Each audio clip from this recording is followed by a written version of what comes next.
அதிமுக பாஜக கூட்டணியில பன்னீர்செல்வம் இணைய போறாரா? எடப்பாடி பழனிசாமி அவரும் பச்சை கொடி காட்டிட்டாரா? வாங்க என்ன ஆச்சுங்கிறத பார்க்கலாம். அதிமுக பாஜக கூட்டணியில பன்னீர்செல்வம் அவர் இணைய இருக்கிறதா தகவல் வெளியாகிருக்கு. எடப்பாடி பழனிசாமி அவரும் இதுக்கு சரின்னு சம்மதம் சொல்லிட்டாராம். கூட்டணியில இணைஞ்சா பன்னீர்செல்வம் அவங்களுடைய தரப்புக்கு 3 தொகுதிகள் வழங்க பேச்சுவார்த்தை நடந்திருக்காம். 2026 சட்டமன்ற தேர்தல் இதனால பரபரப்பா இருக்க போகுது. கூட்டணியை பலப்படுத்துற முயற்சியில அதிமுக பாஜக நீண்ட பேச்சுவார்த்தை பண்ணிருக்காங்க.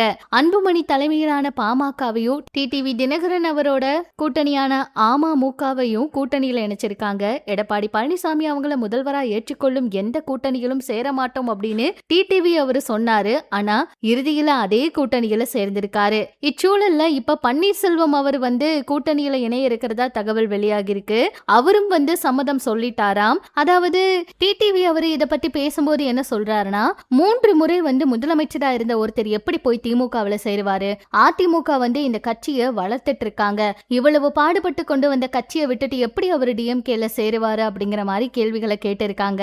சோ எதிர்பார்க்காத விஷயங்கள் நடக்க போகுது. ஆக மொத்தத்துல ஓபிஎஸ் அவர்கள் இபிஎஸ் அவருடைய கூட்டணியில இணைய போறாரு அப்படிங்கிறது தெளிவாயிருச்சு. பிரேமலதா அவங்க இவங்கள யாரு சீட்டு அதிகமா கொடுக்கறாங்களோ அங்கதான் சேருவேன்னு சொல்லியிருக்காங்க.